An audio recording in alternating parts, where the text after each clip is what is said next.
and welcome to History on Blast, episode 32, Scared Shipless. It's October again, and if you were here last year, you may remember that means that we are going to deviate slightly from the usual fare and dive into something that's a bit less idiotic and a bit more spooky. So for today's episode, that means that we're going to talk about the disappearance of the Mary Celeste, or more specifically, her entire crew. But first, this month in history. In October 1931, Al Capone, that Al Capone, was convicted of tax evasion and prohibition charges. Despite boasting that he had struck a deal for a shortened sentence of only 2.5 years, Capone was sentenced to 11 years in federal prison, fined $50,000, and charged an additional almost $8,000 for court fees, as well as $215,000 with interest due on his back taxes. He ended up serving about 7.5 years in prison, having paid all the fees and back taxes. Hey Warren. Hey Kay. Did you know that Cats and Les Mis are sung through musicals? And did you know that the musical Guys and Dolls was written by the same guy who wrote Baby It's Cold Outside? I have no idea what any of those words mean. Warren, we covered this on Tone Deaf last week. I don't remember what I had for breakfast last week. You expect me to remember musicals last week? Listen to Tone Deaf, a theater nerd's guide for their musically challenged spouse, and expand your knowledge of musical theater. Or just laugh as I struggle to remember that one show about the Cobras. I still have no idea what you're talking about. Tune in every Wednesday to Tone Deaf. So, let's talk about the Mary Celeste. And I want to make a point here that it is the Mary Celeste, not the Marie Celeste. We'll talk about that in a minute, but that is the name of the ship, the Mary Celeste. So, what is the Mary Celeste? She was an American merchant brigantine, which is, according to Merriam-Webster, a two-masted sailing ship that is square-rigged except for a fore and aft mainsail, which basically means it's a really big wooden ship with 2 masts rather than 3, like a galleon, which is probably what you're more used to picturing if you're thinking big wooden pirate ship. Now, what's interesting about the Mary Celeste is that on December 5th of 1872, she turned up adrift in the Atlantic near the Azores off the coast of Portugal with no one on board. Yeah. Just a boat with nobody on her, which is more or less the nightmare scenario from a naval standpoint. Specifically, she was found by the Canadian brigantine, the De Gratia, which I think that's how you pronounce it. It says to use the Latin pronunciation. Sure. A Captain Morehouse was the captain of the De Gratia on the day on the particular voyage where they found the Mary Celeste adrift. He attempted to signal the vessel and received no response. It was also moving fairly erratically, and he sent his helmsman and second mate over to the other ship to investigate. They quickly determined that she was completely deserted, with sails in poor condition, some of which were missing, and the hold had 3.5 feet of water in it, which I feel that I should note here that with wooden sailing vessels, it's actually not unusual for there to be water on board, although that's kind of a lot. Not like, foundering and sinking a lot, but still kind of a lot. And the log said that the ship had left New York City, bound for Genoa, Italy, on November 7th. The last date in the log was November 25th, and it recorded the Mary Celeste's position nearly 400 nautical miles away from where it was found. Now here's where things get a little wacky, as if finding a boat with nobody on it wasn't wacky enough. The Mary Celeste actually had 10 people on board. The captain, his wife, their 2-year-old daughter, and 7 crew members. Not a single one of them was accounted for, but all of their personal items were present on the ship. However, the ship's papers and the navigational instruments were missing. The ship also had plenty of provisions, and the cargo was present and intact. Now, this cargo was denatured alcohol, which is specifically ethanol that has things added to it to, let's go with, discourage drinking it. Typically, it at that point becomes used as a solvent or a fuel or for other industrial purposes. And no member of the crew ever turned up alive or dead. From here, the crew of the De Gracia brought the Mary Celeste to Gibraltar to go through salvage hearings. Now, what salvage is more or less when another ship finds cargo or a vessel on the ocean that has been damaged in such a way that it can no longer sail under its own merit, or, cargo is just loose in the ocean. It can be brought in, and in some cases, particularly in this period, in the 1800s, they would have had the right of scavenge, which would mean that this is now the property of the rescuing crew.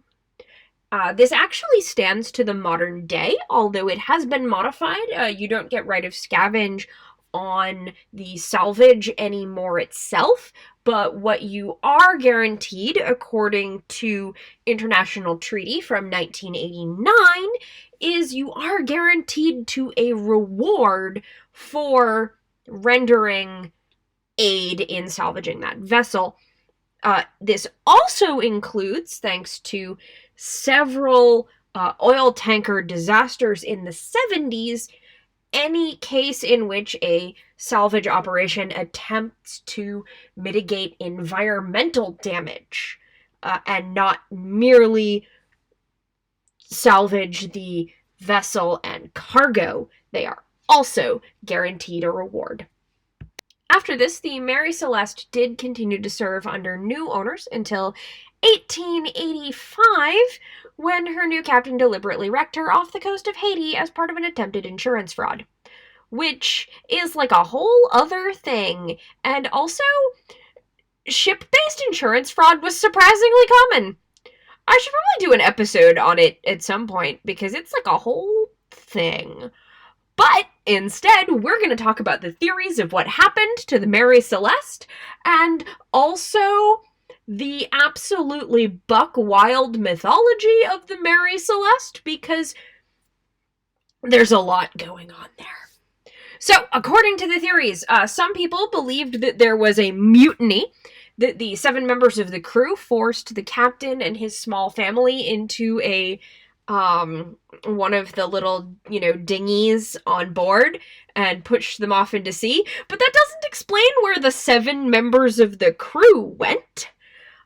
There's also a theory that the crew of the De Gracia actually committed piracy, not salvage. But again, that's never been proven. There's a theory that it was a conspiracy to carry out insurance and or salvage fraud, which, given the period and how common that was, I can understand why they would think that, except for the part where no one from the crew was ever seen or heard from again.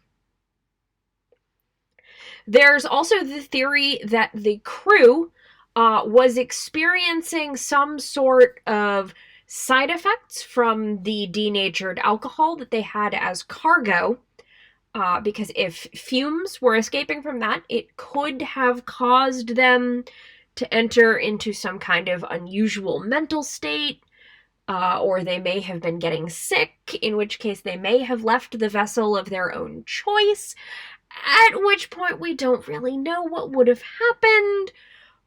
But if they had left the vessel under their own choice and under their own power, why were all of their personal belongings left behind and the captain's navigational instruments taken, but not anything else? There's also the theory of submarine earthquakes. Yep, seaquakes, which I guess would have just knocked them overboard, I guess. Or maybe a water spout. But I don't know that a water spout would account for people being missing and sails being damaged, but not more damage to the actual ship itself. So there is no real explanation for what happened to the Mary Celeste. We also then get into the really wacky theories that I love. I love them. So we have the theory that they were attacked by a giant squid, because really, if you're going to have a nautical mystery and you're not going to include a kraken, what are you doing with your life and why do you hate fun? There's also the theory that they were abducted by aliens, which I am always a fan of.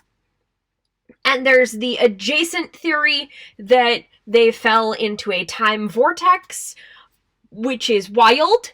I've also heard some people blame the Bermuda Triangle, but I just want to put it out there that the Bermuda Triangle is near Bermuda and nowhere near Portugal, so that one can't work. I'm sorry. So, the Mary Celeste was far from the first reported case of a ship being found mysteriously deserted on the seas, but she did become the measurement for all similar disappearances and synonymous with the idea of a ghost ship. She is in fact one of the, if not the most well-known ghost ship that isn't like, an out-and-out ghost. It's the difference between a ship which is a ghost and a ghost ship, to use the nautical term, which means abandoned vessel. They're different. Anyway, so, about the false history and the mythology. So here's where things get even weirder, because people started writing about the disappearances of this crew, and they started fictionalizing it.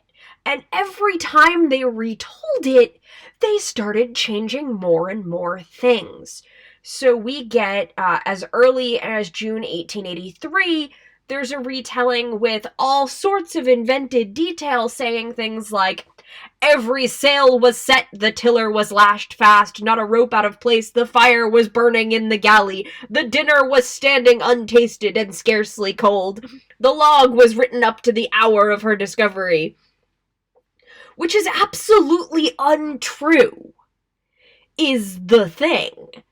By 1906, they've moved the discovery of the ship away from the Azores completely, over 1,400 nautical miles away to the Cape Verde Islands, which isn't even remotely the same place. And they included,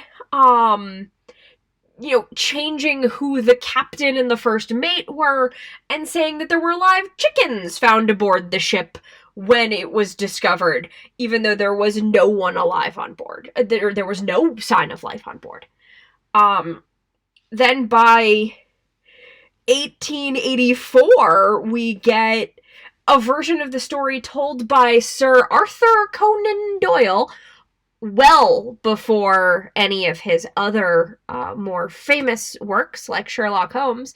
This was in fact one of his early stories when he was just a 25-year-old ship's surgeon, and he told the story from the point of view of a survivor, which we know there weren't any of, and in the course of this story, he changed the year that it took place. He renamed the ship to the Mary Celeste, which is a deviation which shows up a lot in later tellings of the story. He also changed where it was going from Italy to Lisbon in Portugal, and then he decided that clearly, instead of any of the more, I don't even know, rational explanations, clearly what happened aboard the fictitious Mary Celeste was that, there had a mutiny, killed the captain, and decided to sail to Western Africa. Except for the teller of the story, who was spared because he had some kind of magic charm. Yup. Thanks, Arthur Conan Doyle, for whatever that was. In 1913, we get another, quote-unquote, alleged account from a survivor. This one has everybody being eaten by sharks, I guess. In 1924, we get another version in which the crew of the Mary Celeste become pirates themselves and then abandon their ship and seek new lives in Spain, using the lifeboats of the ship that they pirated. In 1904, we get another version talking about each of them being plucked off of the Mary Celeste one by a giant octopus. So, in conclusion, despite being such a well-known story, most of the versions of the disappearance of the crew of the Mary Celeste that have been passed down to us have been heavily fictionalized. And part of that is because there is this mystery, that there's a giant gap, and the human mind doesn't like to imagine that 10 people could just disappear off of the face of the earth with no explanation of what happened. So we try to fill in these gaps, and sure, sometimes that leads to mutiny or piracy, and sometimes aliens and the Kraken.